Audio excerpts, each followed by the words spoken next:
I Ah. see. Is it? Okay. I just got a notification from my YouTube.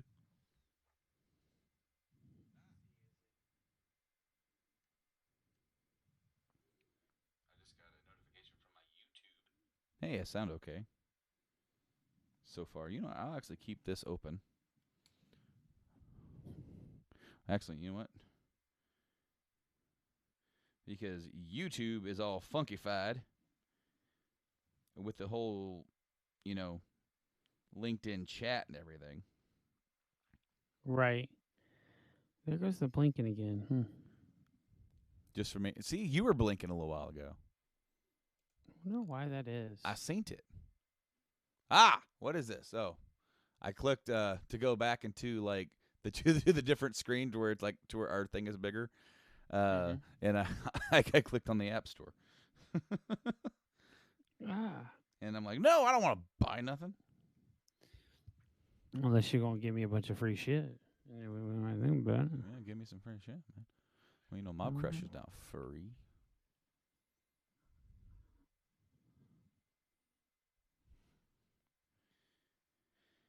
All right. Um, here. Ah. Yawn, yawn. Yeah, yawns. Too many yawns. Attack of the yawns, if you will. So you still playing FF14? Mm-hmm. I am. I am still playing FF8. No surprise there. On this, I don't know if I've ever actually talked about the Satisfy hand grip on here. I wanted to do a video on it last year when I bought it. I got it for Christmas. Uh, go check out Satisfy, spelled SATISFYE, and you can get a Satisfy hand grip for your Switch. It makes this so much more comfortable when you're just playing, even with like FF8 with like an RPG where you're just sitting there and you're not doing too much action. It Right. is just way more comfortable to hold. They also have a cool grip for just the Joy Cons, just like the ones that comes with uh, the system, but it's more ergonomic because what this does, it allows your thumb to kind of like rest like it would if it were like an Xbox style controller or whatever. But I guess they've revamped it a little bit to fit smaller hands. Um, so go check them out. It's definitely worth your money for Satisfy Switch Grip. Where am I at, man? Of course, we are in the pre-show. If you are just joining us here for the show, we're in the pre-show. Why are we doing the pre-show? Because I've been having stuff going on with my audio, with this microphone, with my interface. We've had whole episodes, probably three, 2, 3 in the last year that have been Two complete. in the last couple of last month, 2 months. Well, because I had the podcast, and then I had an episode of the Mass Effect play series that we've been Mm-hmm. doing for the YouTube channel. That just got scrapped completely. Could not use it because I sound way down like this, and it clips the audio to where even if you wanted to sit there and chuckle at my voice being really deep, which is funny, it just cuts the audio out. So like you can hear like mostly what I'm saying, but it cuts out snippets of the audio, and that's not good I for gotta, anybody. I gotta show you this.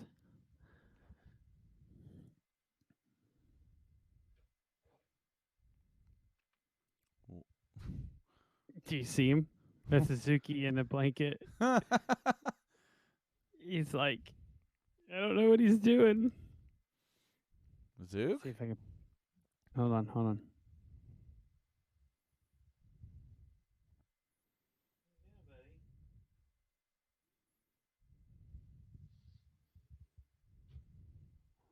Yeah, I don't know. That's just what he's doing. Alrighty then.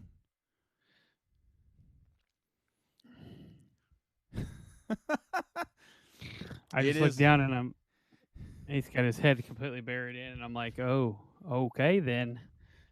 All right, you get down in there. So I finally am done playing cards. Yeah, after you got like everybody's ultimate weapon almost. Hey, hey, So now the game is gonna be so easy that it's not gonna be fun to play. hey. All right. So I only got two ultimate weapons. with the card game, right? What I had to do, I actually had to do some farming, and I had to get some energy crystals. And so here's the thing, pal. When you go and get Odin, I don't know what the percentage chance is for Odin to show up, because unlike the other, like FF7, where you get the Odin summon, right? Right. When you get him for this, you have your main GFs, which are the ones that you equip, and there's a couple of like sub GFs, the ones that just show up. Right. And Odin, I think it's like a 25% chance for random battles. He will just show up and kill what's ever in front of you. Just wipe it out. Wipe it out. So like if I'm trying not to gain levels and he just does that, it's like, thanks, pal. Appreciate that. Can you shut him off? No, absolutely not. It kind of sucks in a way when you're trying to like not to level, but I had to go and I had not got him. No shit, I kind of regretted it because now, shit, like, man, I was at level 25 when I went into space. And I was like, man, I kind of want to be at 20. Well, I'm now at level 43.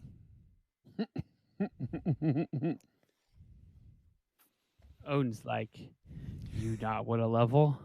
Too bad. Well, what's funny is that unlike FF7, where it shares experience across the board, and then, like, say if you never use Kate Sith ever, never once use him, they'll actually kind of level him up a little bit to where he's not useless. Right. If you go to him later. And this game doesn't do that. If they're not in your party, they don't get shit. So I am at 43. Zella's at 31. Renoa's at 28. Quistis is 25. Irving is 15. And Selfie is at 12. That sucks for you. No, it kind of does. But the average monster level is in the 30s right now. So it's doable. That's not bad then. Right before I quit, when you said you were ready to go for the show today, I did get everybody's ultimate weapon. So I got Squalls first. I ended up getting Selfie second. I just happened to have the stuff that I needed, and then the others I had to wait for Marble Tentacles, had to wait for energy crystals, a Moonstone. Dragon Skin was the hardest one, but it was actually once I figured out, and I actually looked up all the enemies that drop a Dragon Skin. Mm-hmm. And I was trying to find this one enemy that did it, and he wouldn't give it to me. So then I went to another area and got it on like the second try. I am at 36 hours in the game. I am right before the end of Disc 3, and Disc 4 is essentially the last dungeon. So, wow. Yeah, I'm at the end game pretty much. The only thing that I have to do, I don't even know if I have to do it really, is try to get more magic, more Ultimas. More high end magic.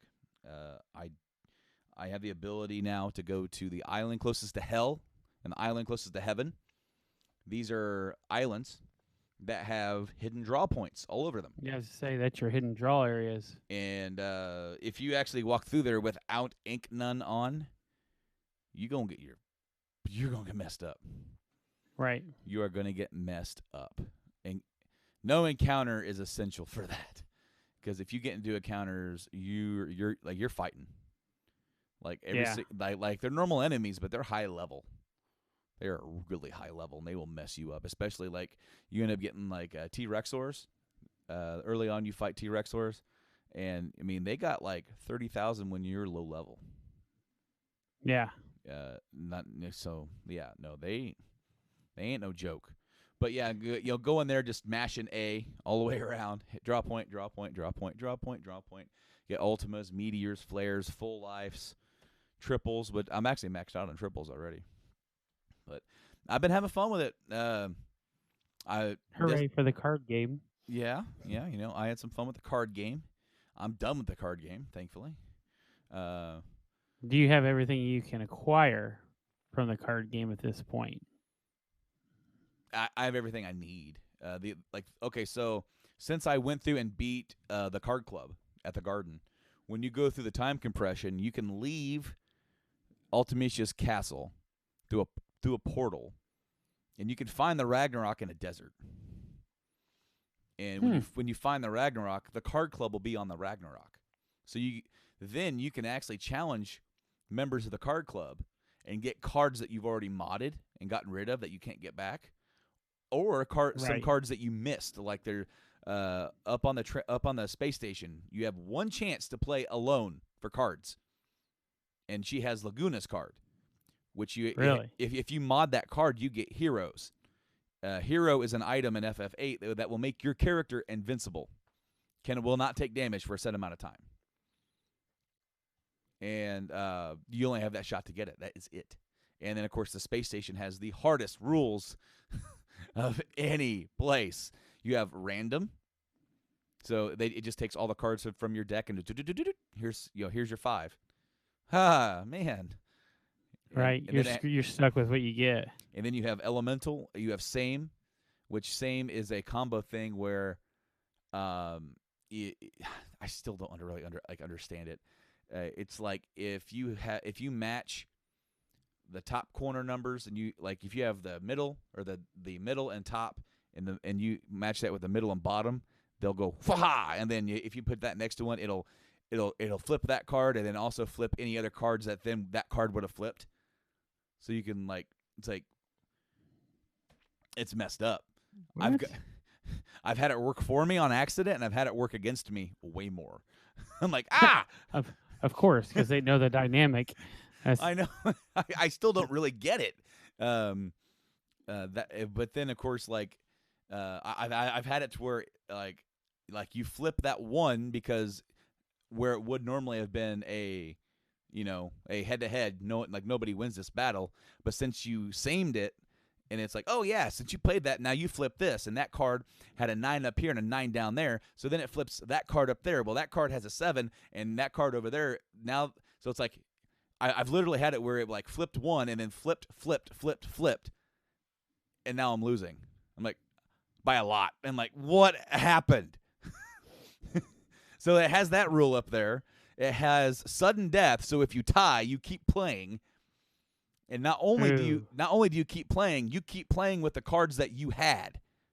So if they took one of your cards and you took one of theirs, you keep that card and you just use that card now. Oh wow. So now whatever. That's actually really cool though. Yeah, no, it is cool, because then it's like, then whoever wins, you still remember whose cards were whose, and then you pick the one, or if you have a trade thing for all, or whatever your fucking trade rule is. But anyways, no, I played her once after a save just to see, could I do it? And she beat me bad, and because I didn't have great cards, I had like 2 kind of good cards, and she didn't even play that damn card anyway. So I'm like, but then I found out that one of the card club members will have the Laguna card on them. And you can and then it's a little bit easier to shape the rule set outside, because each area has different rule sets. Right. Now, I would only use heroes if I'm going to challenge Omega Weapon, which I might do. I haven't decided. I've only ever beaten him once back in the day. I think it's weird that you play cards with. You went from cards to battling. No. Yeah. So I was like, you said card, and then you're like, I'm sorry. Wait a minute, what? I would play cards to get the Laguna card to refine it into heroes, to use the heroes against Omega Weapon. That way, Omega couldn't hurt me, because Omega has a ton of hit points. If you're at level 100. And he's at level 100, his hit points are over 1 million. Right. And not only that, he hits like a truck. Like, he hurts. It's a damn train coming at you. well, that's what I use on him. I use Doom Train because he's immune to all statuses except for Vitality 0. Doom Train has an effect. He will take their defense down to 0. So then all your hits will do max damage. Right. But then he still hurts. He hurts. So he messes your world up. So heroes make that a lot more sustainable because then he hits you and it just misses. And then what I will do, and within it, like everything misses. So like cures, magic spells to help you will miss because you're half invisible or whatever with a holy, or I'm sorry, with a hero. But so like they have a magic thing called aura, and what aura will do, it'll make you gold, and it will allow you to be able to get your limit break. Super Saiyan. Exactly. Yeah. You are essentially Super Saiyan. It allows you to use your limit break when you're not in caution. Because how FF8 does it, your health has to be in yellow before you can get access. It's kind of random because you can still kind of get it on random turns, but the odds of it go up when you get in worse health. So you can actually be half health, not in yellow yet, and one will pop up. Bling, you want your limit break? Yeah, okay. But if you're in yellow, it's a lot more often, and Aura will allow you to do that without being in any damage. So I'll cast Aura, use a hero. Now I can't take anything, and that Aura will last for a little bit, so I can just have the limit break for Squall. Hopefully use his damn ultimate limit break, which is a fucking shit ton of damage. That's right. They're random in that game. It is. His Renzuko-kin will you'll always get that set amount of damage, but then you have like 4, and after you get Lionheart, I remember back in the day, I would see it more than I wouldn't. Right. But it's just playing here today, I was doing that move while I was grinding, and I saw it once because half the time he didn't even do a move after. Like it was weird. I would just boom, boom, boom, boom, boom, boom, and then I would use card, and I wouldn't gain any experience. Right. But I mean that's what you're trying to do, the lowest amount of level. Lowest amount. But no, I'm having a lot of fun with it, but in a way, it's like I'm tired of the little shit. It's like I want to move on with the story and do that kind of stuff. I don't even know if I am going to go and do any more card stuff, but it's there if I want to. God, the card stuff is so long. I mean, I've done it once. Like I'm talking like back on the PS1 era. You're going back to do more card stuff after I get to the last dungeon, but I didn't have a full understanding of everything back then either. Right. I understand all this stuff more now, and that's why I think this game is better suited for. Even though like the story is better suited for like a younger player, because especially if they're a teenager, they can really associate with these characters. Right. But a lot of the nuances of what they wanted to do with the system are better suited for RPG players that have had experience in other systems, So then you can, just boom. Yeah, I was like, yeah, conk. But I mean, because it's fun to sit there and you just figure out all these different ways to play the game, and it's like, wow, this is really cool. It's in some ways it's broken, but in other ways it's like I see what they were doing, and they wanted to do something different, and not to be fair though, it's really one of the few FFs that give you that large of an option. Because like mainly you kind of had to play close to a certain way. I mean, yeah, you could play your characters one way, but when on the other hand, you still kind of have to do the same thing. Yeah, it's just who does what. Right. Well, and that's the downside of the system. It makes the characters. You can almost put the same stuff on each character, and it doesn't matter. Like, right. It makes the characters themselves matter less, and that is the downside of it, because that kind of does the same thing in FF7, but it doesn't. There are still characters who are more, suited to magic. Eris and Yuffie. You have characters who are more suited to physical damage. You also have more characters who are more suited for long range. So if you have Barrett or Vincent, their long range is beneficial to flying enemies if lower people can't reach them. Right. But in 8, it's like if you junction the right magic, anybody is now your magic guy. Right. So it does. It has pluses and negatives to it, for sure. It does.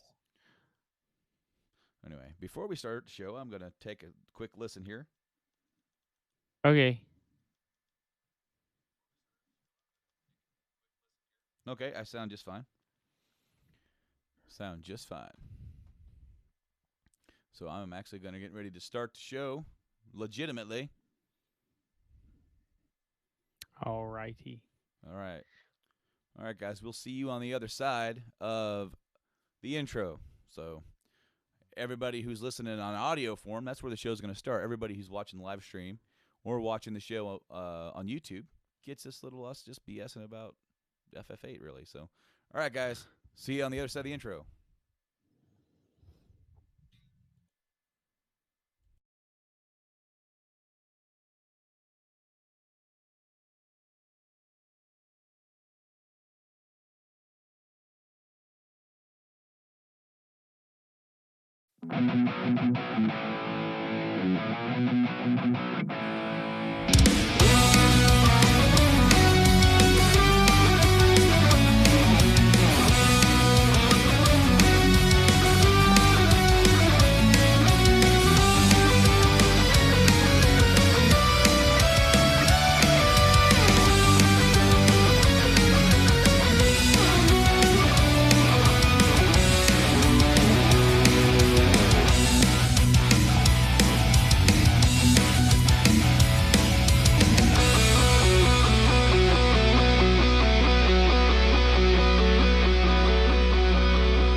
What's up, Titterinos, and welcome back to the Game Addicts Podcast, the show where we're talking about the modern retro video games that we play and collect. I'm this podcast player, I'm Brando, and joining me here today is this podcast player too, Mike.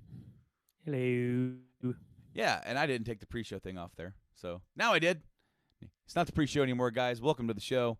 This is episode 137, and we were a few days late on the show because of TGS, essentially. TGS was going to happen.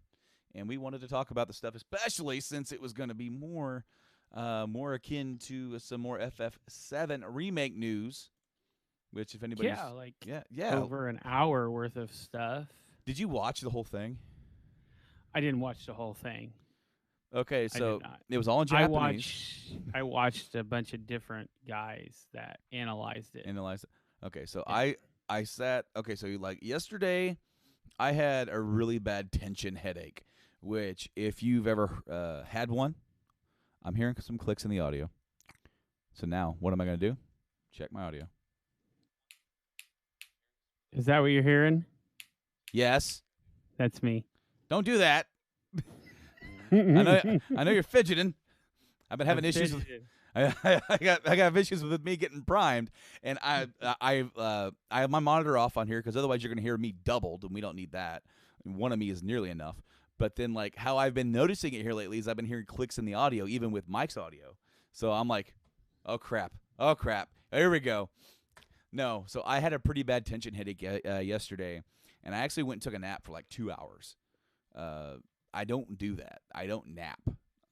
Nap sounds good. Naps mess me up because then last night I woke up 4 times in the middle of the night with my back killing me for having laid down too long. Like, it kills me. Like, I am in searing pain. Shoo. And it sucks because then it's 1 o'clock in the morning. I can't get up that early, Mike. Yeah, why not? Because then everything else is screwed. I do it all the time. I can't. There's times I don't have the choice. Like, there's times where last night, so we're kind of working at designing a home for us that we're wanting to build, and my brain kind of went, well, I lay down, and I'm just sitting there, and I'm like, yeah, I'm not even in the realm of sleeping. So I stayed up until 2 a.m. Playing around on the computer, and then I went to bed and woke up at 5, feeling great. Got yourself a little That's my normal. Nap. Now, see, that's my normal. I'm at like 5 to 6 hours. That's my sweet spot for sleep. That's where, I usually get on a daily basis, and I feel the best. If I get more than that, man, my back starts to hurt.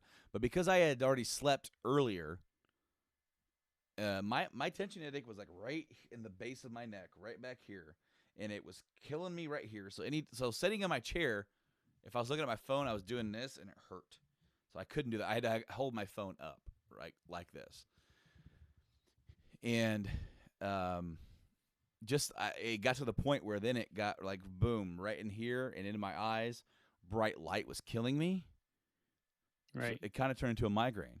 So I went and laid down, and I just put something on my phone. I laid there. I actually brought the Switch thinking, I might lay there and play it. I didn't touch it. I didn't want anything to do with it. But once I was awake at like 3:30 in the afternoon, I saw that, hey, there's the full video for FF7. Okay, cool. Right. Click on that sucker. 40. Was it 40? It's like 45 minutes. 45, yeah. I think 45, 46. Yeah, something like that. And it's all Japanese, 100%. It's Tokyo Game Show. I get it. Japanese. Cool. Yeah, I waited for somebody to talk. Just I don't have that kind of. What really killed me is that the host girl, she came out and was going through her cue cards, and they brought out Katase. He was the original director of FF7, and he comes out with a 1-to-1 scale Buster Sword. Foam.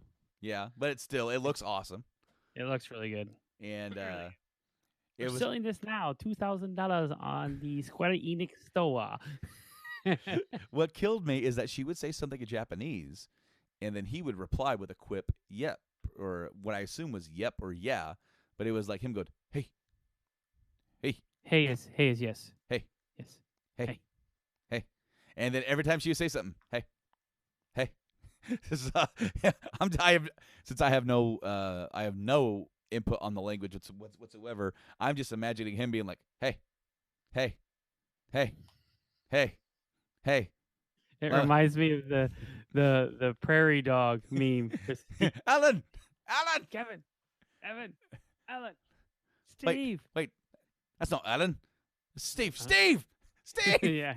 No. So they showed the full demo, or most of like the full demo of what people got to play at E3, and so we got to see that whole thing and not just the Scorpion fight, but we got to see the lead up to it, and then we got to see the classic mode, which is of course you have 3 modes of play when you play the game. You have normal, easy, and then classic. And what classic is, people are like, it's turn-based, come back. Essentially, for us, it is. It's essentially command-based. They're still autonomous. They are now, instead of you having to block and do all the attacks yourself, they are doing it by themselves, and you can focus on commands with the ATB bar. Yeah, which by definition is turn-based, kind of, but everything is still happening around that. It's essentially like mixing the MMO world. So basically, for an MMO, I sit there and I can just click attack. I click on the guy and it'll auto attack, and then I do my moves. But I can dodge things. And that one, it looks like they kind of do it on their own. Yeah. It's cool that it's included for somebody who isn't into the whole, big time action thing where maybe they can't focus on that many things at once. I like that they put it in. I do too. I don't know if I'm going to use it. I'll definitely try it, but I don't think it's how I'm personally going to play the game. I think it's going to be the first time around. No. But the second time around, oh yeah, oh yeah. So we got to see Cloud and Barrett fight just one of the regular mechs. You know, that was kind of cool. Knowing that mech has like 20,000 hit points.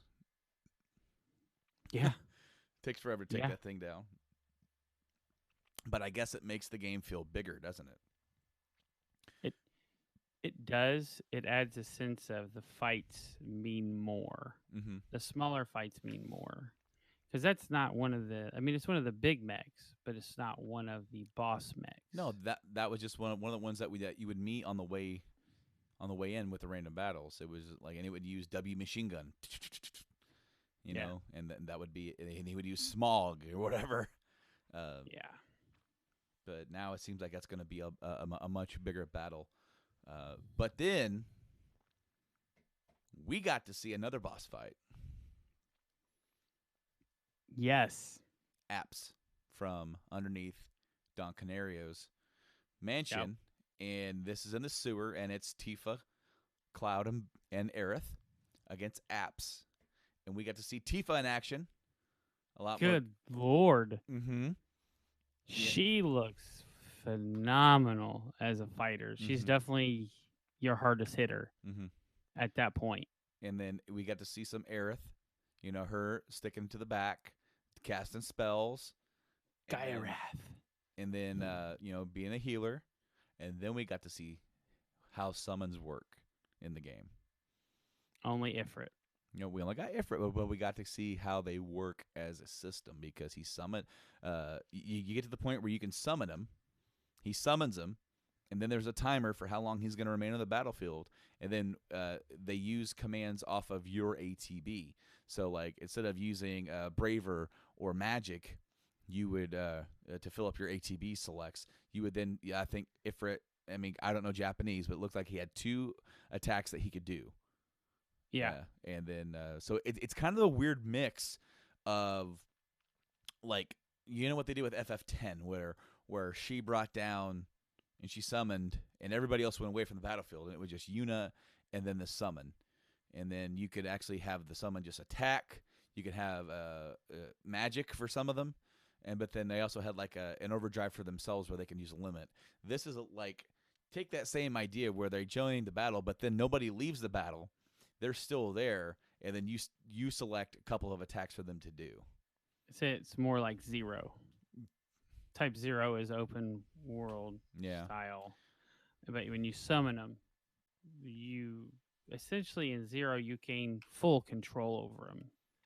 But in this one, you do and you don't. They auto attack. And they then look like Ifrit. But when he is dismissed, he does Hellfire.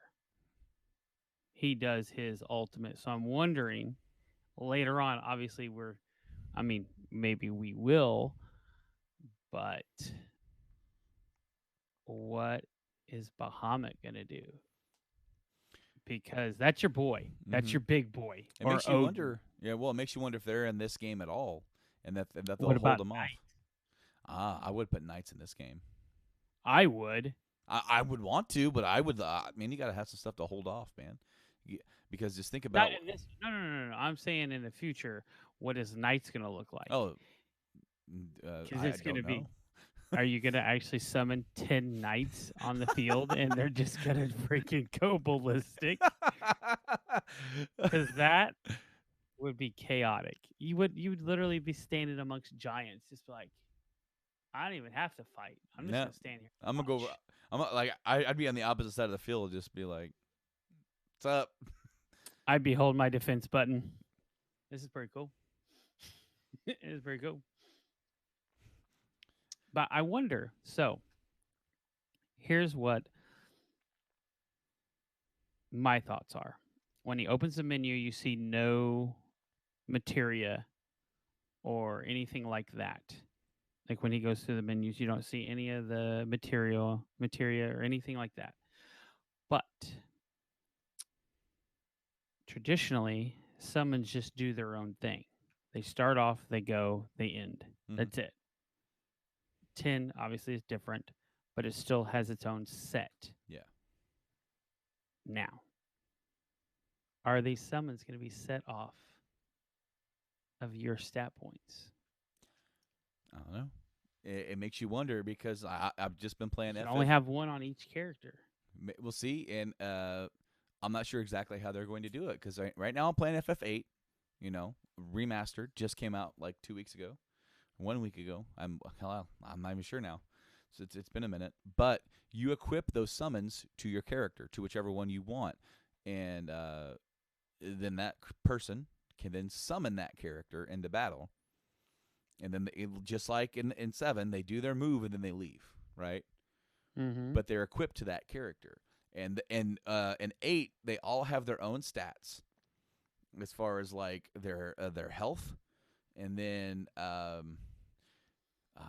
their you can level up abilities for them that would increase their summon magic, increase their health. Because when you summon an 8, there's a cooldown period of when there's like a reverse ATB. Like your ATB goes up, you summon, and the ATB goes back down. And while it goes back down, their health takes over your health. So you can actually use that as like a defense move. If someone's hitting like a truck, and you just need a second, you do that, and they'll take damage instead of you. Right.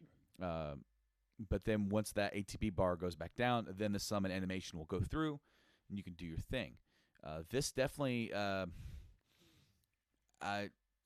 don't know because there was no health for Ifrit. It just seemed like there was a timer for how long he was going to be on the field, and then it also didn't notice like Apps wasn't attacking him. No, he was attacking Apps. Now what I would No, think, no. Apps was not attacking Ifrit. That's what I said. Ifrit was attacking Apps. Right. No, yeah, but I'm saying that it's like he's just there to do damage. He's not an actual player on the field. No. So I think that when you level up and you level up the Ifrit materia, maybe it levels up how much his attacks do. I think the length of time. I think it's going to be duration. Is going to be the big. I think that's something new we're going to see in materia is like summon duration. Yeah.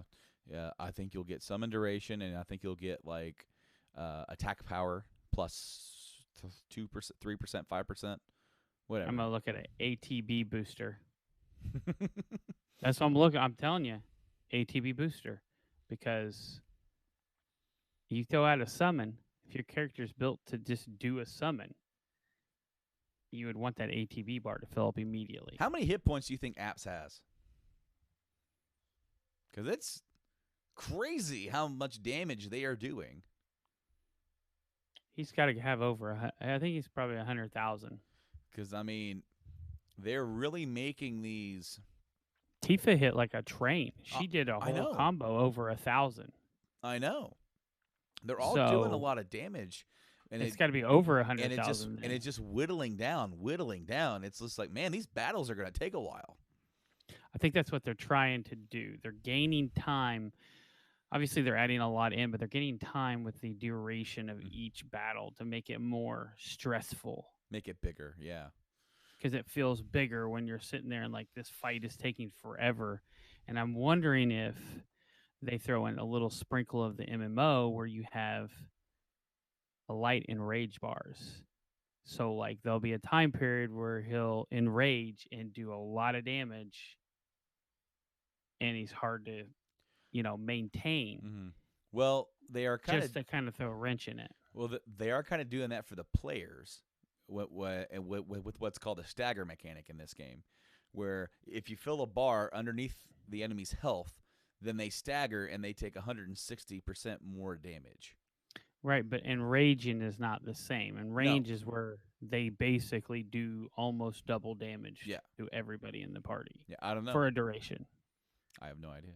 But they'll have a lot of new mechanics. I liked, and then, to talk about the actual trailer that we got, which played at the end of this, but this trailer came out probably on Thursday, and it kind of let in the fact that the first motorcycle mini game is going to be after the first reactor.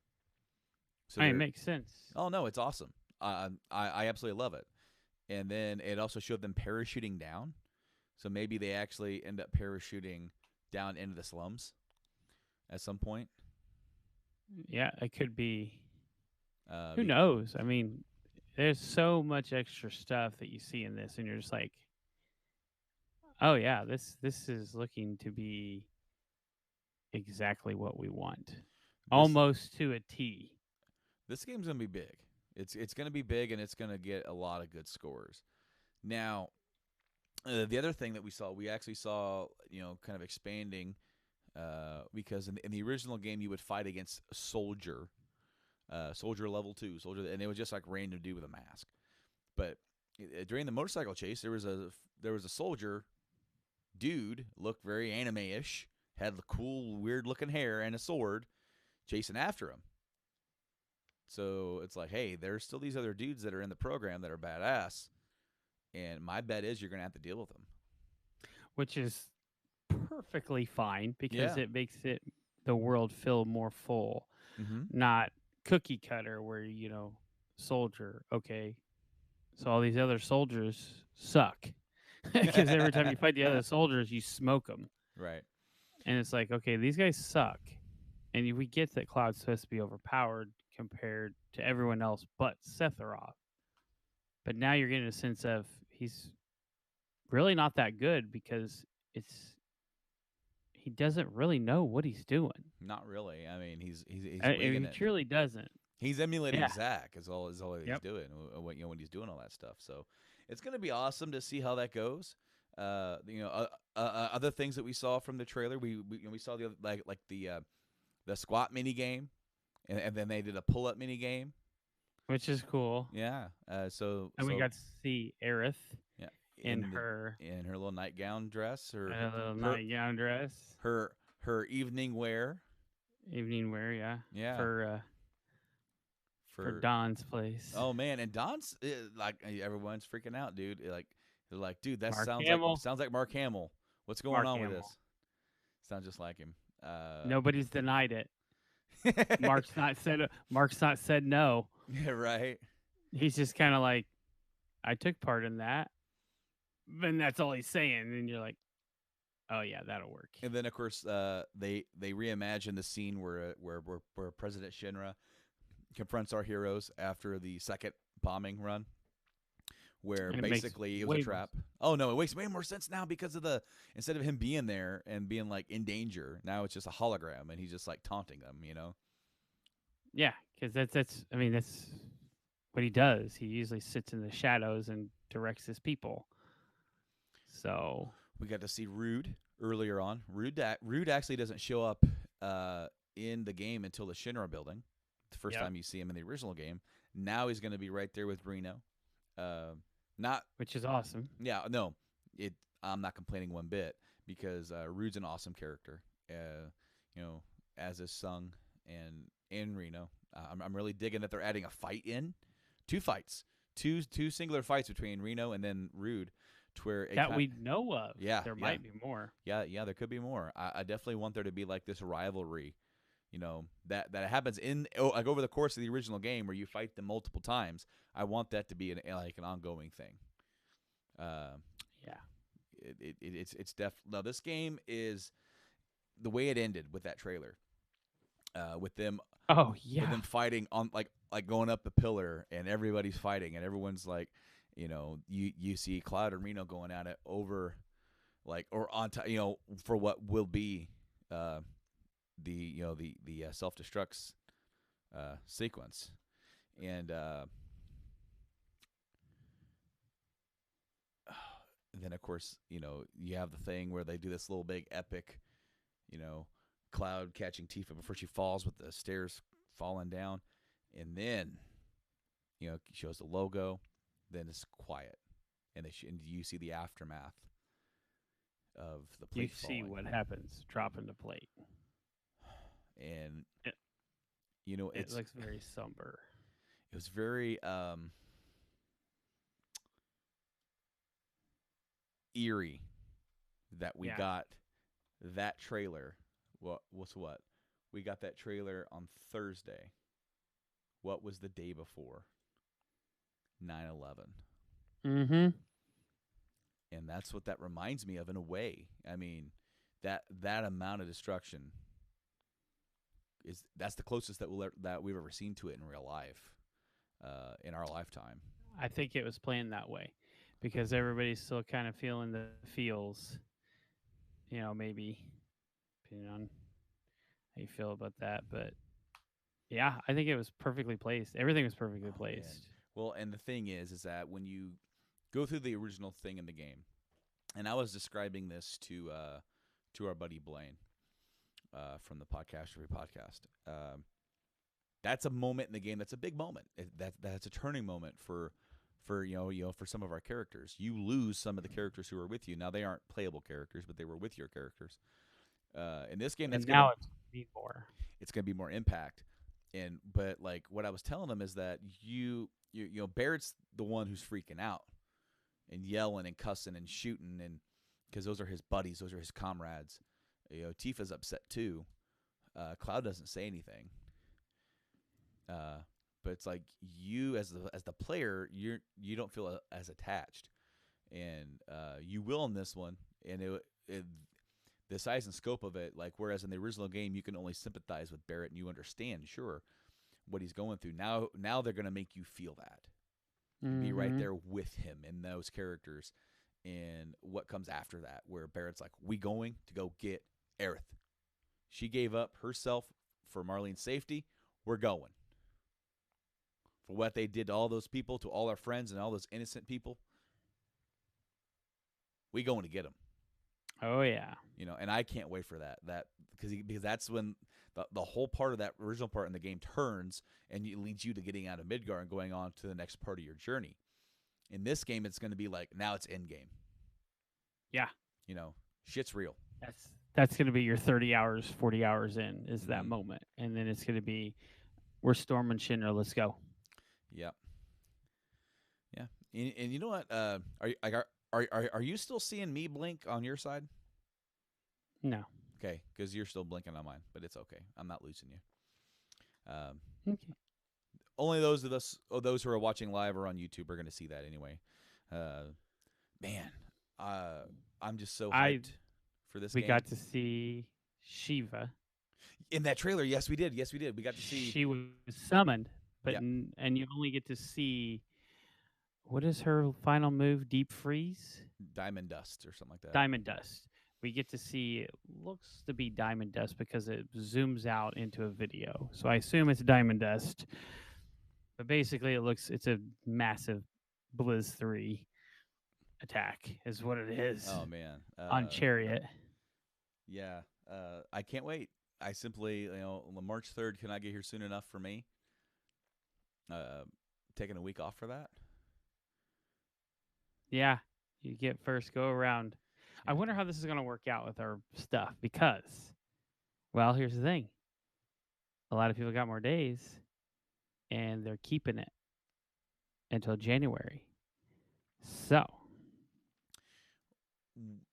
where we work, things are about to change, but we were also told just a day ago, that has kind of been changed to the next postponed to the next fiscal year, which that's April. Was it fiscal year? It was fiscal year. That's what she said. That's not. I don't remember her saying physical. I just remember her saying it'll be next year. Well, she did say it's the whole transition thing has been postponed to the fiscal year, and they don't know how they're going to do the changes anymore. That's kind of like, because of the postponement, that they don't know how they're going to man the other side. So everything's now back up in the air. We don't know what's going to happen. Kind of normal with our area. Yeah, right. So like the changes that were told to us, that may not even be happening anymore. But last year I did get a week off for the week after what I'm going to try and get this time. And then so I'm pretty hopeful. I'm calling in. I got 5 days. I'll call in. I don't care. Oh man. Oh. What are they gonna do? What to do? I can't not take time off to play this game. I don't do that often. The last time I actually took time off to play a game was Mass Effect 3 because I was so ready for it. I was like hyped. And my thing is I was excited to be on night shift because I would have got it at 9 p.m.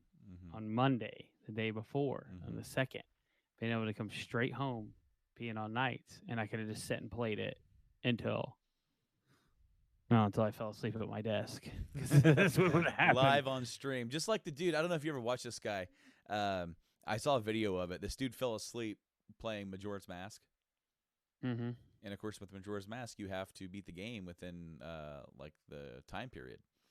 So he was falling asleep, and the world was ending. and people were like in the chat, "Wake up! Oh my God, you gotta save the world!" like the chat was having so much fun with it, and then he's there, he just passed out. It was funny. Man, it's gonna be hard because I want to stream the whole thing, but I'm also gonna have a new youngster at the so I may be able to stream it, but I may have to like walk away, take a break to help out when I need to. So yeah, I mean that's kind of the facts of life, really. it is, you know, It's kind of the basically world we live in. You can't really say I'm going to give up all my adult responsibilities. duties Yeah. and responsibilities and just sit here. You can't do that with 2 children at that time. So. No, especially with one who's really hyperactive and he likes to hit the ropes is what I call it. That's a wrestling terminology. It's basically what he does to my couch.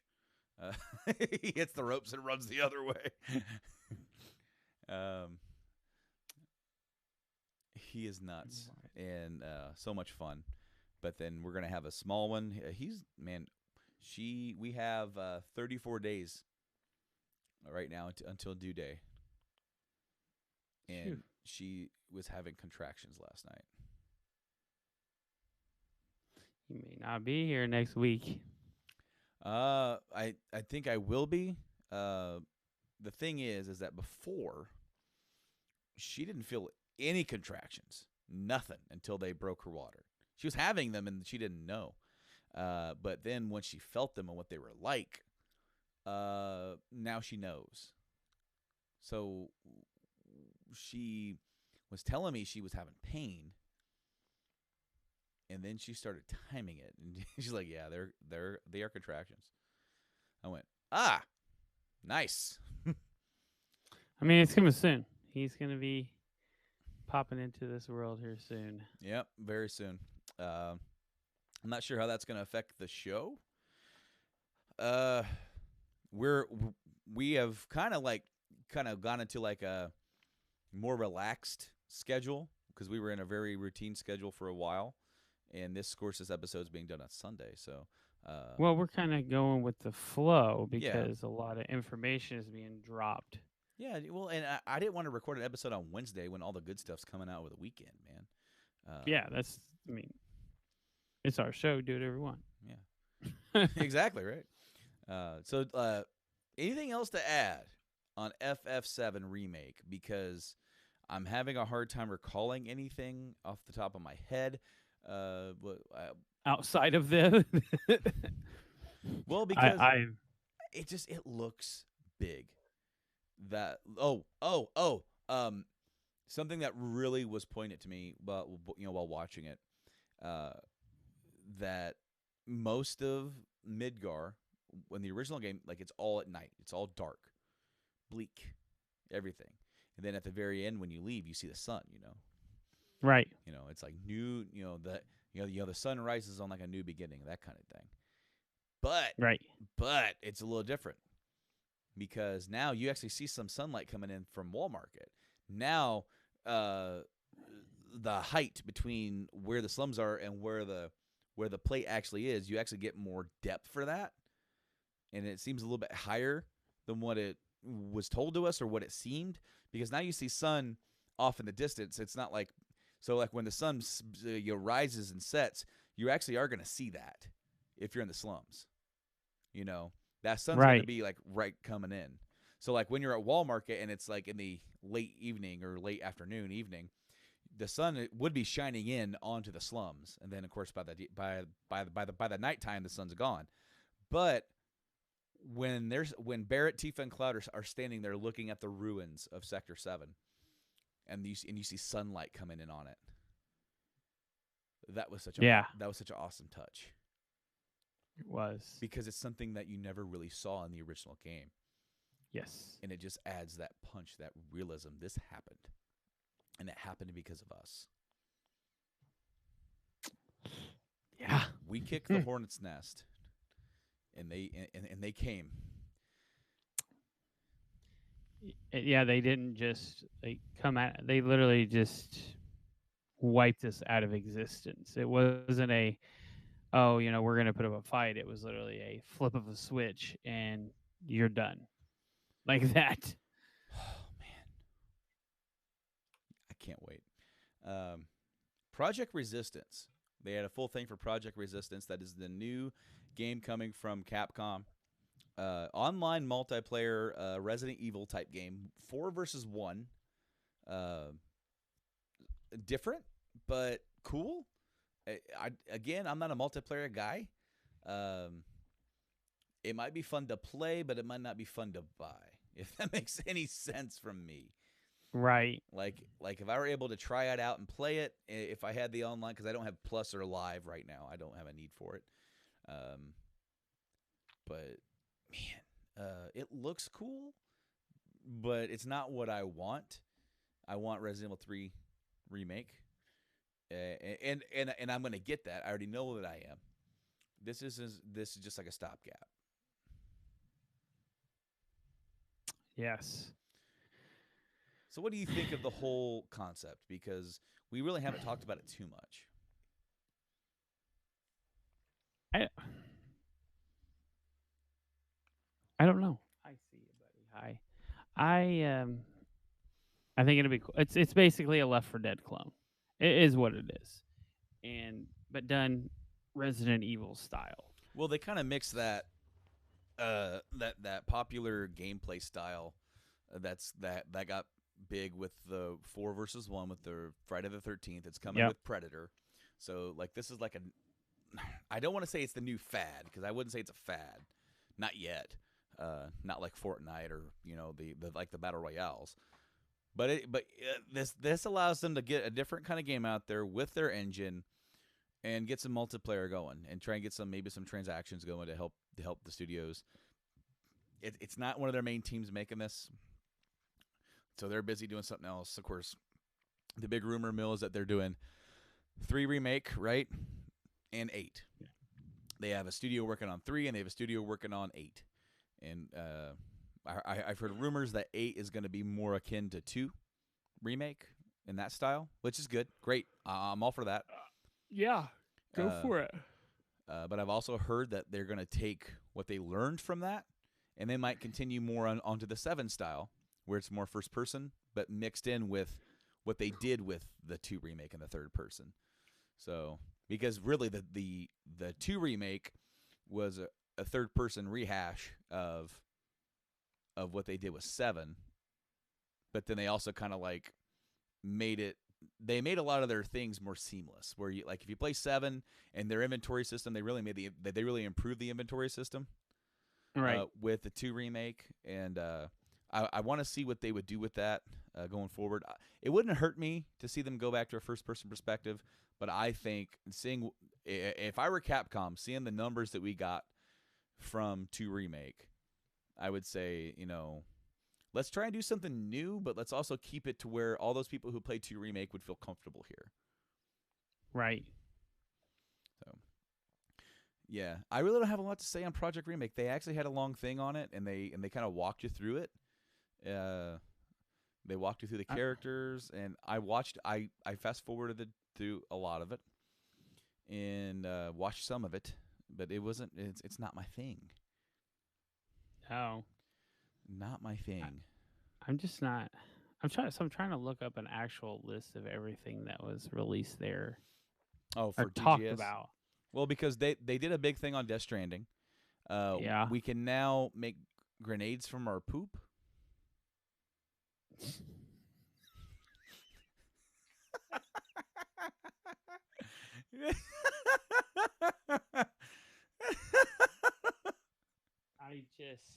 I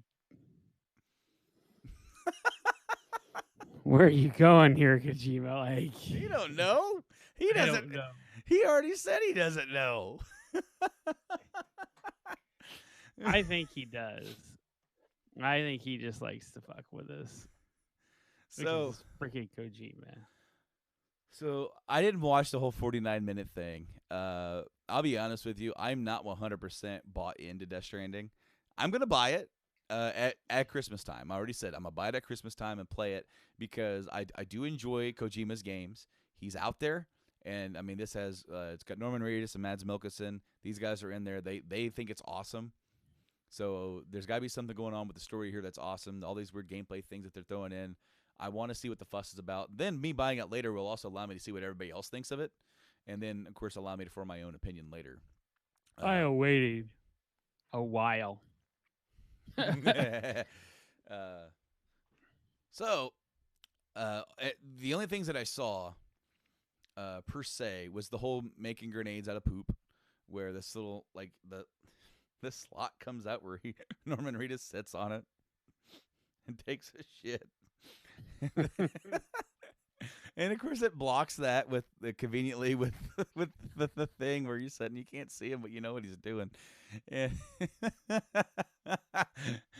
then the next screen is you now have grenades. Yeah.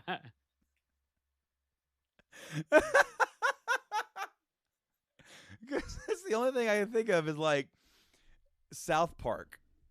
And what they would do with this, and because you think about it, this game's gonna come out. If South Park doesn't do something with this, they have to. They have to at this point. Because they can't it's not. all this shit that's like written for them. It's all there. Come on, you know you gotta pee on the ground to get the mushrooms. Yeah. Come on, man, you gotta take a shit, and that way you can throw the shit grenades at them.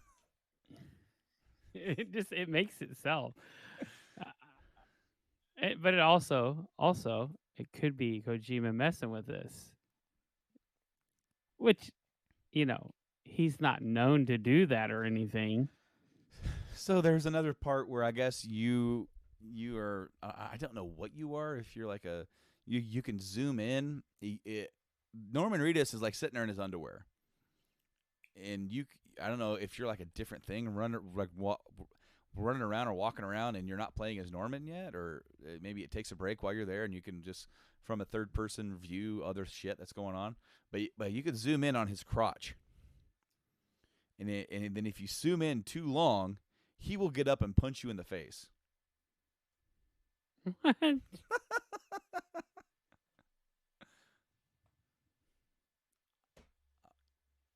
Oh. You know what's funny is that a friend of mine on my Facebook, his name's Grant. He streams on Twitch with the Rapscallion Brigade, and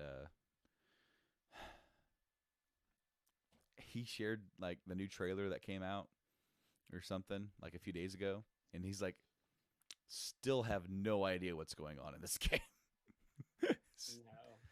No. Nobody does. Nobody even knows, man. Kojima even's like, sometimes I just don't know. well, he's like, I'm trying to make something new, which is risky. Why do you have the key thing in there? Why not? Oh, but man. Why? But why not? I mean, why not? I can, so I did. I don't know what else you want me. That's literally his answer. Why did you add the P thing in there?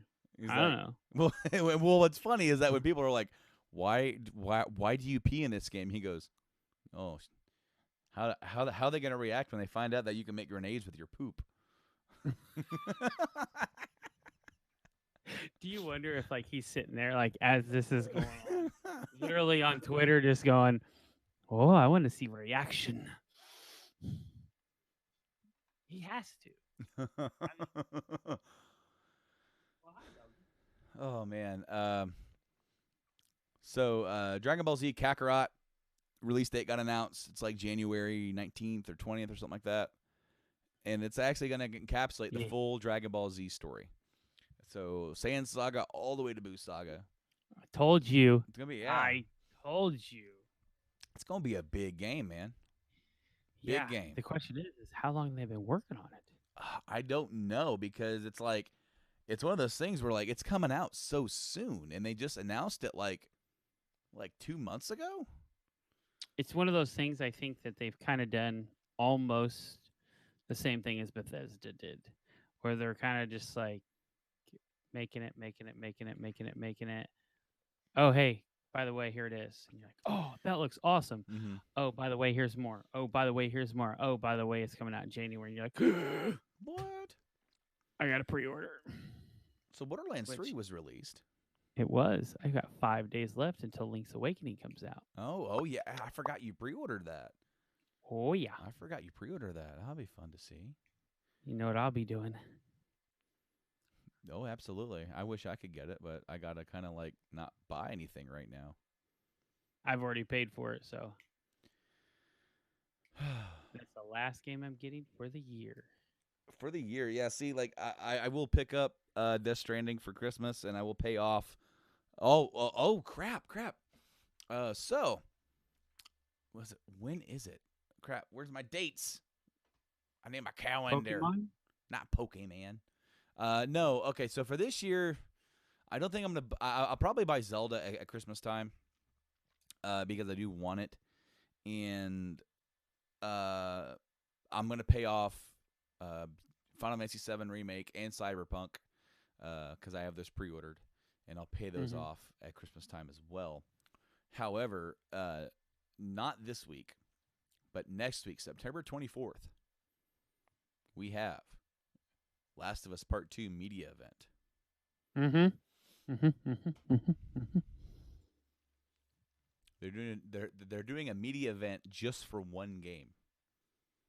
I feel like it's going to come out this year. You think it is this year?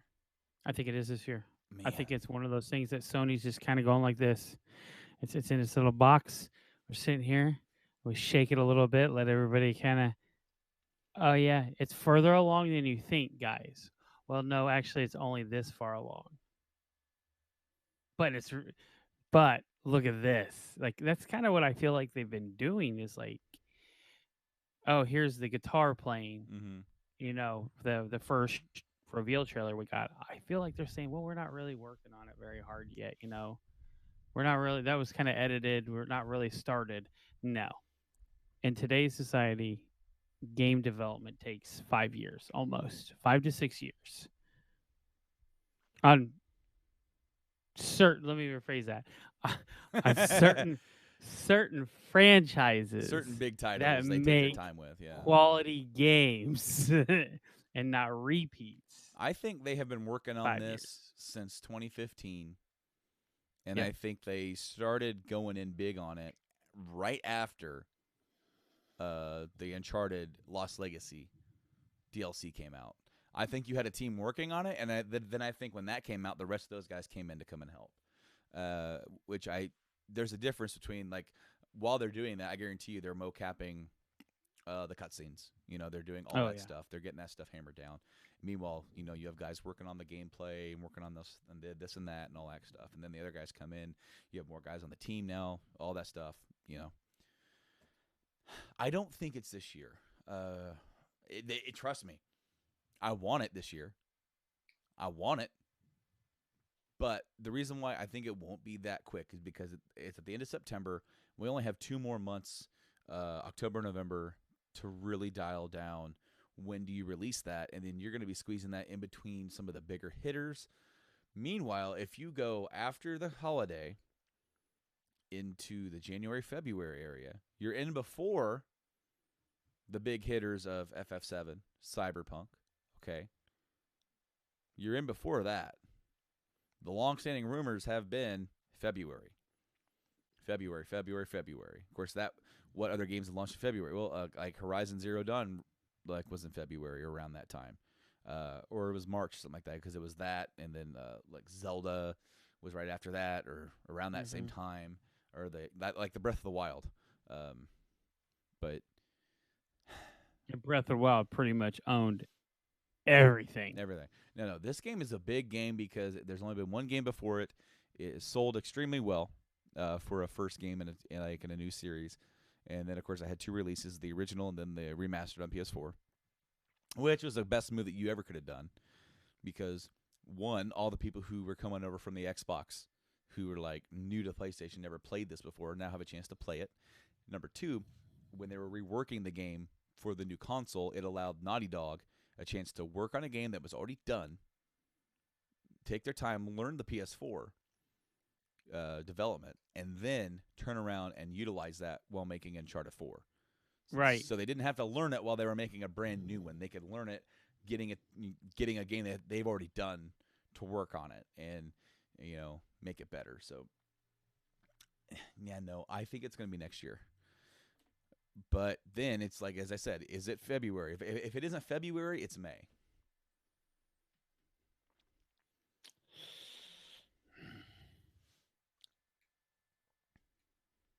I don't know. I want to say that they're gonna drop it this year. I feel like it's one of those things. You're literally dedicating an entire event to this, so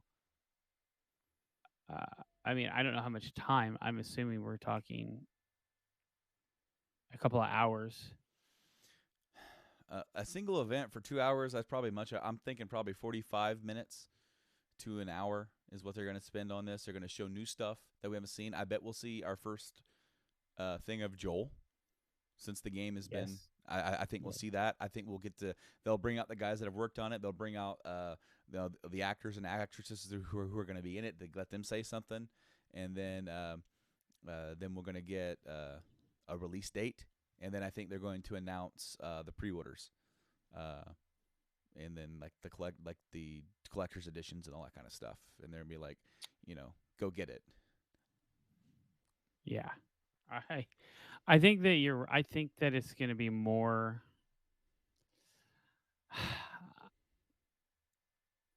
I still think that we're going to get more. It's going to be earlier than we expect it to be. I don't think so because Death Stranding is their big thing for November, and I don't think they want to put too close to that.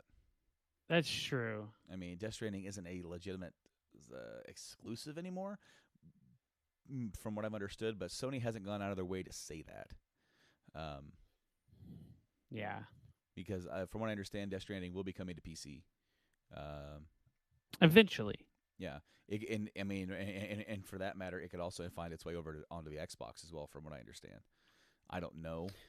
That's more of a big rumor, but I think PC is more likely first. And then if it does, I feel like PC is going to be a thing. Oh yeah, no, I think it will be. But there was another PC news. I also heard that the same week we could be getting 2 PlayStation things in the same week, because on the 24th is going to be the media event. I've also heard that they're also going to do another State of Play that same week, and we could be seeing Death Stranding, Ghost of Tsushima, and then Medieval's coming out. So and of course they throw in the weird oddball. Hey, this game's coming out. It's like what? Like the whole Predator thing. Like what the hell is this? Right. And so who knows what they've got up their sleeve. You never know. As far as what to announce. But if that happens, we're definitely going to cover it, because that week we're definitely going to be all over Last of Us media. I might stream that live, just my reaction to it. If you're on and want to do it with me, by all means, Mike, hop on board. I might. Because I'm going to watch it anyway. But that's about all I got, really. There was one more. Possible launch title for PS5 got leaked. Now, I don't know about this. Those are hard. Those are hard to get behind, because you're talking about there's so many rumors about all this. All right, so I'm going to open up something. Hopefully it doesn't autoplay a damn thing. It's going to autoplay. It probably will. Last week, a rumor started making rounds online that PlayStation All-Stars Battle Royale 2 is in the works. Of course, that's like their Smash Brothers type clone, right? Right. The rumor is rather extensive, offering a slew of details about the supposed game, including its developer. According to the rumor, it's apparently started after confidential documents that were supposedly posted online by a Capcom USA employee. Resident Evil and Street Fighter company Capcom will be developing the game for Sony. Of course, they are well known for making the Street Fighter series. So they would know a thing or two about fighters, wouldn't they? Right.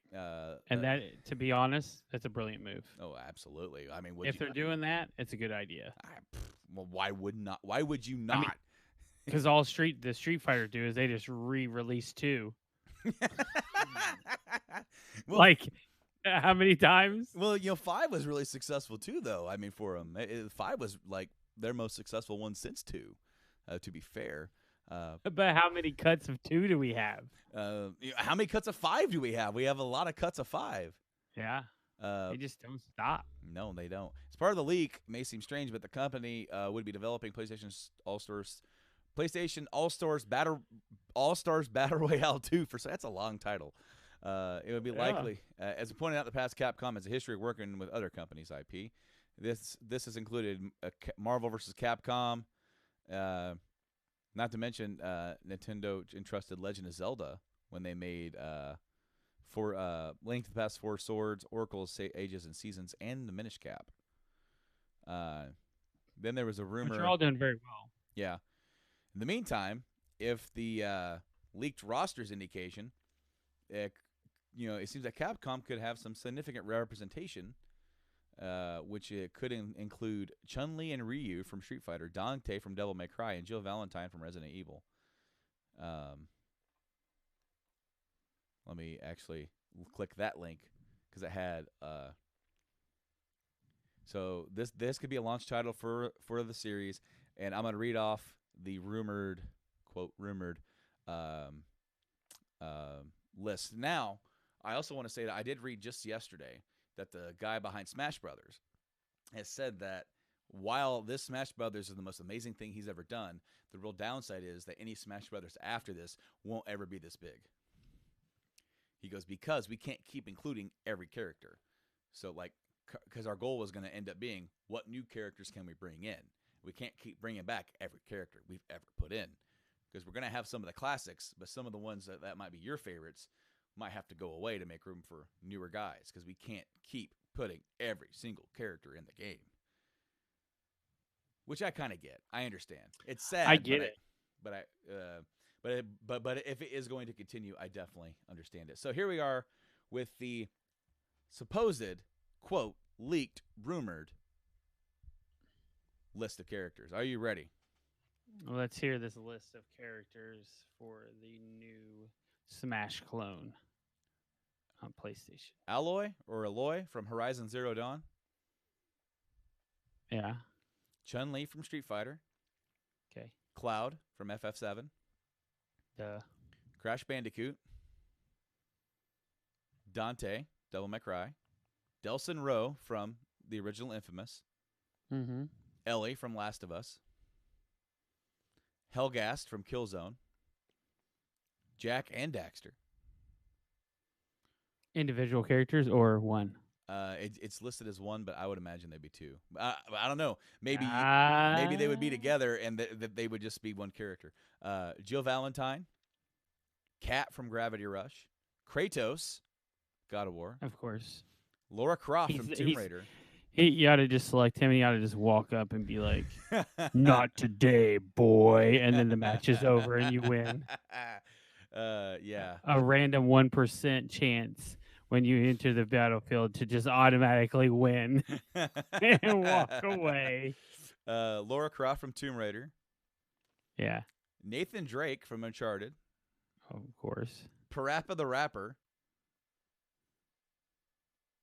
Oh, okay. And they own him, so why not? Why not? Yeah. Ratchet and Clank. Because they own that now, too. Mm-hmm. Ryu from Street Fighter. Sackboy from Little Big Planet. Yeah. Sir Daniel from Medieval. Oh, yeah, duh. Solid Snake. Metal Gear Solid.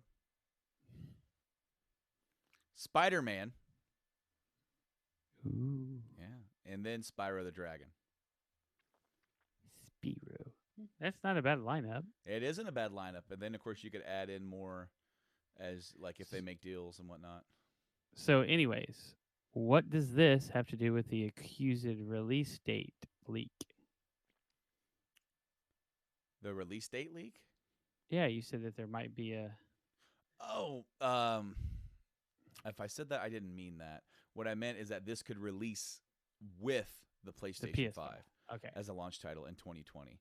And but the rumor, and again, this is all rumor and speculation, but it said that it will then be ported to PC in 2021, and this would be the first Sony exclusive to be ported to PC.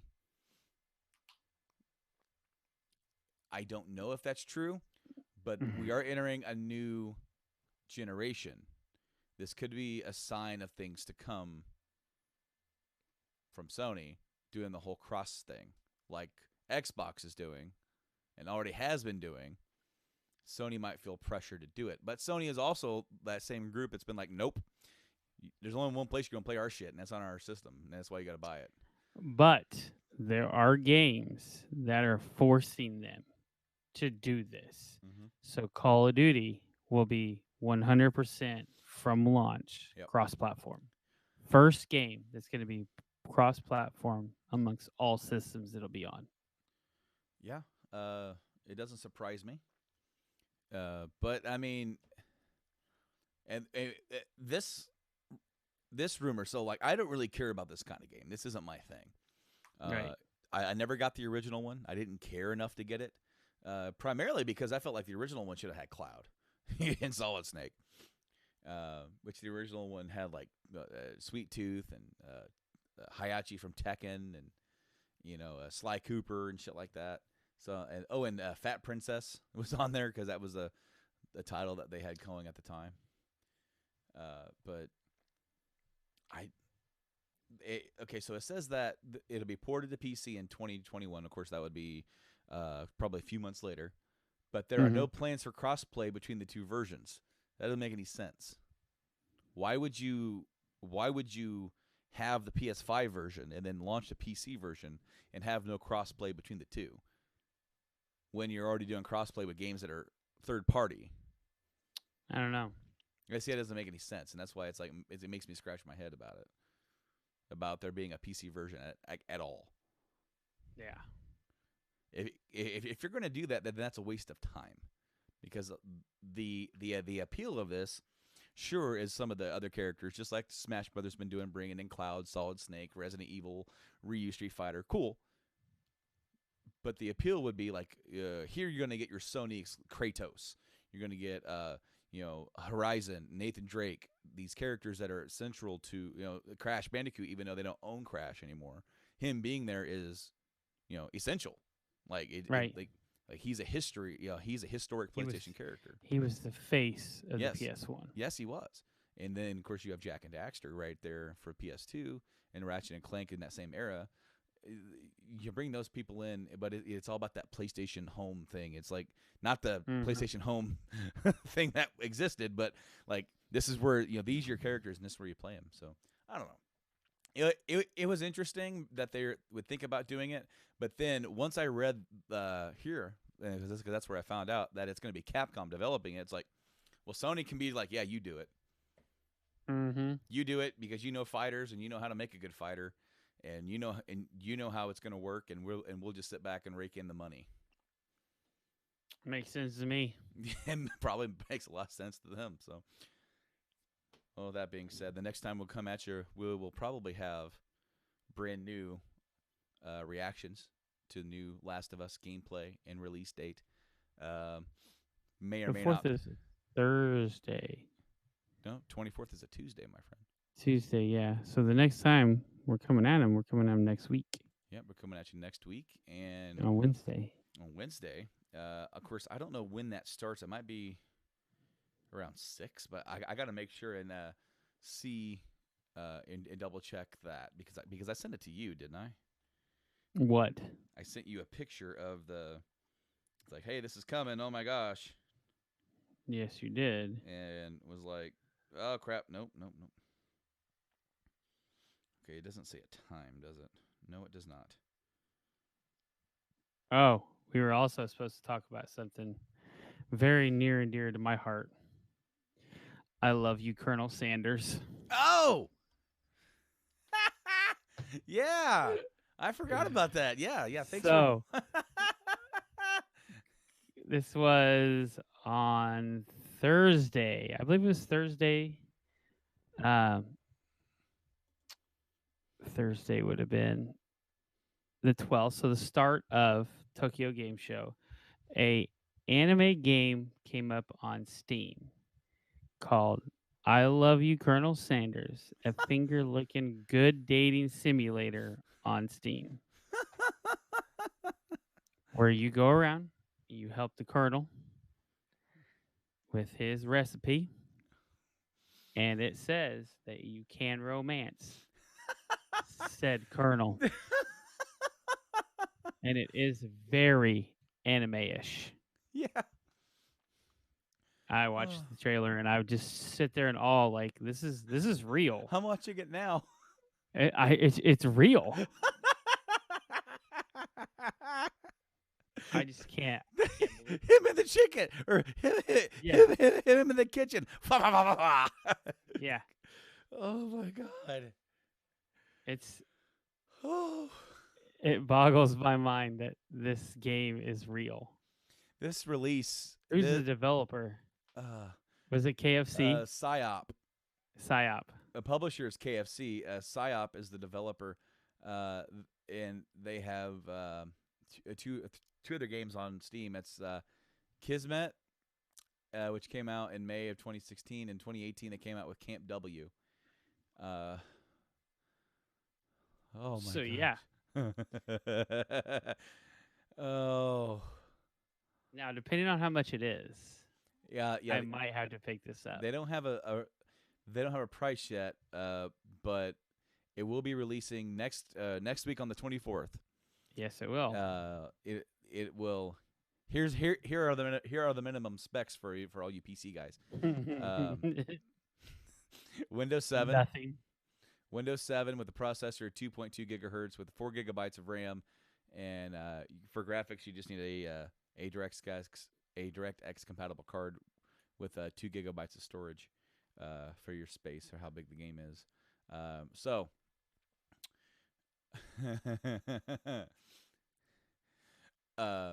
it says, "I love you, Colonel Sanders. A finger licking good dating simulator follows you, a promising culinary student, as you try to date your classmate, Colonel Sanders.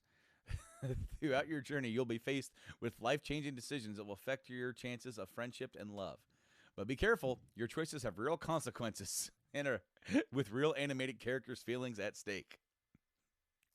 It's insane to think that this was made. Do you have what it takes to survive culinary school? Will Colonel Sanders choose you to be his business partner? Or maybe even so much more? Find out in the most finger-licking good dating simulator ever created, a game that KFC actually made. It features 9 lovable characters, multiple hours of playthrough, dateable Colonel Sanders. I like how that's a feature. That is a primary feature. Oh. A secret ending. Shh. Yeah. Cooking battles.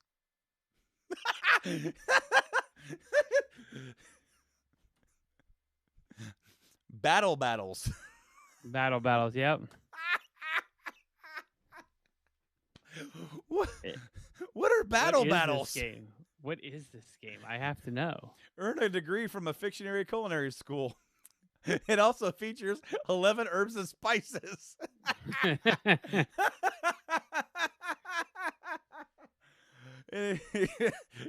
Cute miniature food officially created by KFC. No, really. Yeah, no, really. Oh my god. I think that's a good way to end the show.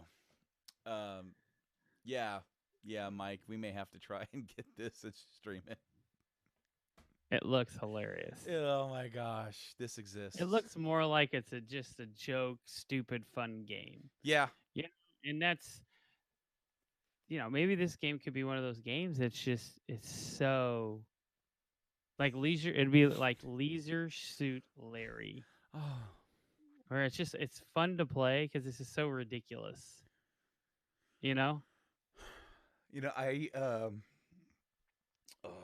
I remember playing this one dating sim on newgrounds.com, and I can't remember the name of it now, but I remember like it was basic. You had to like talk to her and get trivia, and then she would pop quiz you on your dates, and you can seal a deal if you had her favorable. Yeah, you had to have enough charm, and you increased your charm by drinking beer. Like there were some days where you would just go to the bar and just drink beer all day, and it would increase your charm.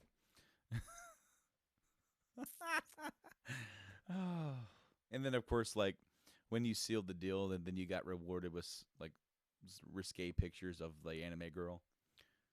Yeah, man. And now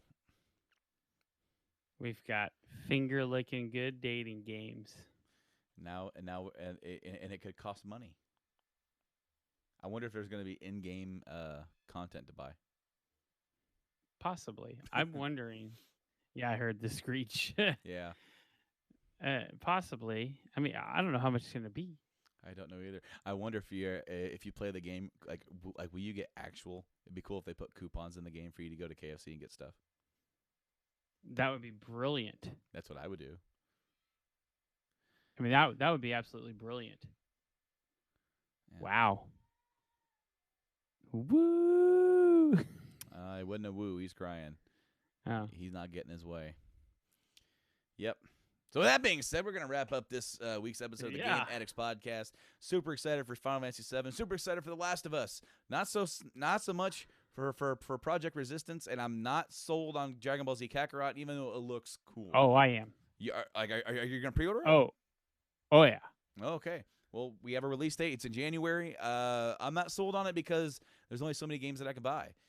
So I got to look at the outlook. I mean, if Last of Us is coming out right at the same time, February, I'm getting that.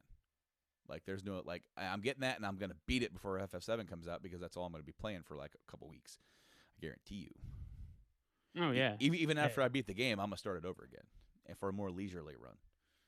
I'm questioning what I'm going to do my first run. Am I going to go slow, pick absolutely everything that I can, or am I going to go through, get the big bulk of the story, do as many side missions here and there, whatever they are, and then finish it off, and then come back and go through very slowly, very meticulously, and pick out every little detail that I can.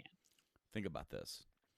This year, now that we've had games that have come out this year that that aren't necessarily up our alley. So like we've had a couple of releases this year, but RE2 has been the one title that we both got, and in my opinion, is still my game. Like I haven't seen another game that made me want to go out and get it. So, as we draw a close to the end of the year, game of the year. There's not too many that I could think of that would be in contention. Now, next year, if you're going to have FF7 right there, and you're going to have Last of Us Part 2 right there, and it's not even fair because they're two drastically different games. But the thing is they're so good. I'm telling you now, if what we've seen is just a taste of how good 7's going to be, 7's going to sweep everything. I think there's not even going to be. There's no. I don't think that this Last of Us was good, but it was no FF7. But as I said, it's not even fair. It's not. It's not because you're talking about a I would say not even a cult class. It's literally one of the most classic JRPG games that's ever been made. Oh yeah, against the game that it's a new IP essentially. Yeah, I mean we've had one, but it was one of those games that like it sold well, but it didn't do gangbusters, not like FF7 did back in the day, or even still does, or what this is going to do. Now Last of Us Part 2 might have a lot going for it. It's only going to be released on one system. Now same FF7, but FF7 will go to other consoles. I guarantee you. Eventually. Later on, yes. But it said this is an exclusive deal. So that tells me right when you say you'll see it here first on PlayStation, it's not exclusively to the PlayStation. It is you'll see it here first. Those words tell me they're going everywhere else eventually. Yeah. But think about it. How many copies do you think are going to get sold in 3 days? I think it's going to be the fastest selling exclusive in Sony history. Well, not exclusive, but again, terminology. It's going to sell X amount on just that console. Like I know. In 3 days, I don't even know. 3 days. Is it going to beat GTA 5? What GTA 5? I don't know the number that it sold in copies, but I know it broke $1 billion in 3 days. Okay, let's find out. So like in 3 days, it like because I remember Call of Duty was all like, yeah, We'll beat you. They didn't come close. Call of Duty wasn't even close. They've never even been that close. A billion. See, 4 released and 4 GTA 4 made back its money, and it sold like $3 or $4 million, $100 million in the first 3 days, and then with 5, they spent $350 million on the development of it, which is one of the at the time was the highest one until Destiny. But then it made back that like they tripled their money in 3 days. Yeah, it says in 3 days. All I see is it doesn't say how many. It just says 1 million.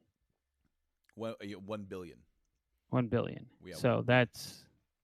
I don't know if 7's gonna get a billion, because you also have to think that when GTA 5 came out, it came out on both the PS3 and the 360, right at the end of their cycles, where you had 80 million or so consoles sold. Granted, not every single one of those 80 million people bought a copy, but you have enough people with enough consoles out there that whatever console they bought it for, there's a lot of copies sold. FF7, I guarantee you, 3 days, you're looking at 10 million. Oh yeah. Like, I think it's going to hit 10 million in 3 days, because it's going to be big. It's going to be big. And I think you're going to have all the diehards that are all excited for it. And then I think with what we've seen, getting people who have never played a Final Fantasy ever before are like, what's this hype all about? They're seeing this and they're getting excited too. I agree. I think that we're going to see $100 million made in 3 days on that game, because almost Final Fantasy is a household name at this point. So I believe that it is at least 50 to 100. That's my range of what it's going to make in 3 days. Especially if everybody bought those fucking $300 soldier kits. Oh my god. Okay, so for 60, I know a lot of people that did. So for just in a rough estimate, okay, $100 million is about, now this is just an estimate for just the $60, because Right. of course we know that there are other versions out there. There are people who are getting it cheaper. I'm only spending like $60 on the digital deluxe or whatever, And I'm paying more. But then there's people who bought the damn soldier version. So this is just a base. $100 million divided by 60 is 1 million. Is like 1.6, 1.7 million copies sold. I believe that's easily achievable. Oh, in 3 days, absolutely, because I gave it like 10. Yeah. So like, you're saying 10 million copies sold? No, 10. Yeah. 10 million made. No, well, 10 million shipped. That doesn't mean that 10 they're all million shipped. sold. I meant like I think they're gonna. Well, I mean, maybe they don't have that much in 3 days. Maybe we're looking closer at 5. Maybe they make 5. Maybe they sell 5 million copies in like in 3 days. I think that's doable. I feel like almost all of your PlayStation, all your hard PlayStation fandoms are gonna buy it. Like there's no, if you are a hardcore PlayStation person, you're buying it. It's not a maybe. You're buying it. So just to look at this, just because. PS4. I mean, they've got 100 million copies sold now, or PS4s. Yeah. Yeah.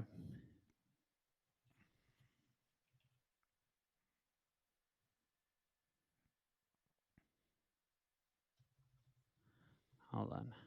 I got to word this correctly for it to bring up. Wording it correctly. Launch 3-day sale numbers.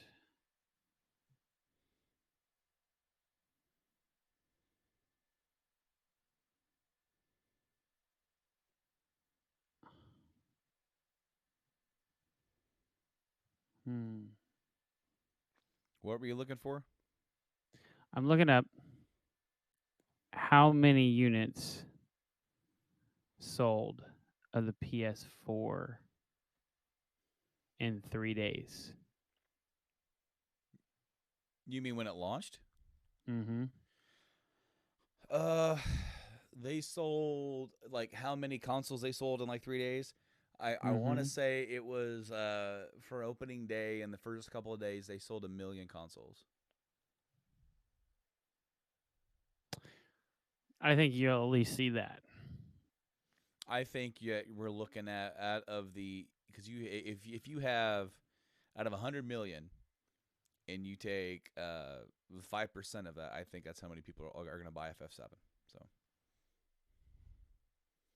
I think 5% of the PS4 owners will buy this game, and then you'll see more trickle out as the game's been out. Yeah, I'll look at Wikipedia. They'll tell me.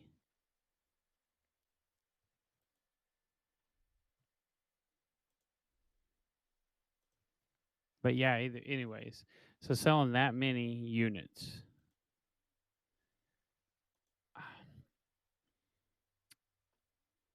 I feel like I feel personally like this thing is gonna just blow up. It definitely will be PlayStation's number one selling game on the console Spider-Man sold 10 million, and or over in that. 3 days. Well, it was the fastest to reach 10 million, Right. and I want to say it did it in 6 months, maybe. Oh, that's gonna get crushed. Yeah, no, I think it will. I think it definitely will. I think it's especially when it comes out, and if if it's going to end up being like a really big game and people are loving it, that I think it's going to be a big deal. So I believe it's gonna be huge for PlayStation. I think so too. I bet we're gonna at least say uh, one in every one in every 7 console owners will own. It's a lot. That's a lot.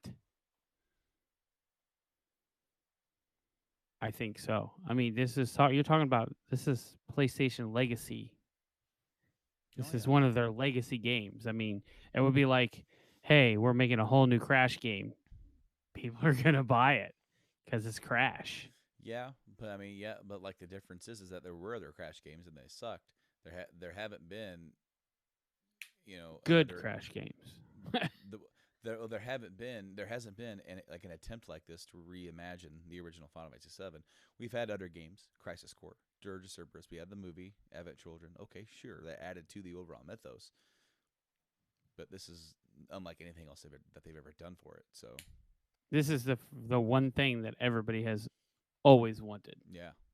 Like this is one of the few gamer unanimous decisions where it's like this needs to happen. We don't have any other.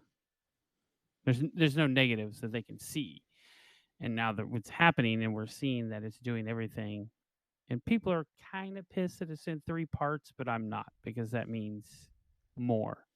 Mm-hmm. Give me more, More especially story. on characters that have no character development in the game. I mean, Biggs and Wedge have very little. Mm-hmm. But we're gonna spend time on that, and then Mm-hmm. what that also allows us to do, it allows us to give more development to the Turks, allows us to give more development later on in the other games. I mean, because when you have a character like Red 13, his character arc is his character arc, and once you're kind of done with that, it's done. Yep. Uh, you can give more. You can do more with Sid. You can do more with Yuffie. Do more with Vincent, and bring them in to be bigger characters. And then in that second game with the death of Eris, and just like how the first game it hit you with that punch of Sector 7. Having that second game in, even though that's the biggest non-spoiler in gaming history, she dies. They can still frame it in a way where it still hits people. Like bam, spend all that time Mm-hmm. because now you're spending 2 full games of this character. Yeah. We're gonna see a lot more development for her. Obviously, we've already seen more. Mm-hmm. Where Reno and uh, Rude. Rude are, you know, approaching her with Mm-hmm. Cloud, and Cloud's like, "Hey, what do you know? back off, man. Right. Yeah, so it's gonna be awesome. I can't wait. But that's all I got, man. That's all I got for this week here on the show. We'll be with you next week for the first and Last of Us news, I hope. So with that being said, you can check out this show, this podcast, and all podcast places that we're at. Just search your favorite one. We should be there. Apple, Spotify, the big ones like that. It's Podbean, our host, Stitcher, all that kind of stuff. Of course, we're on YouTube as well. The podcast is over on YouTube. Some gameplay stuff's over on YouTube. And check out our socials at Game Addicts Play for Facebook, Instagram, and Twitter. That's it. That's all I got. That's all I got. A lot of 7. A lot of 7, man. Cannot wait. Absolutely cannot wait. Until next week, I've been Brando. And I've been Mike. Later on, guys. Game on. Have a good one.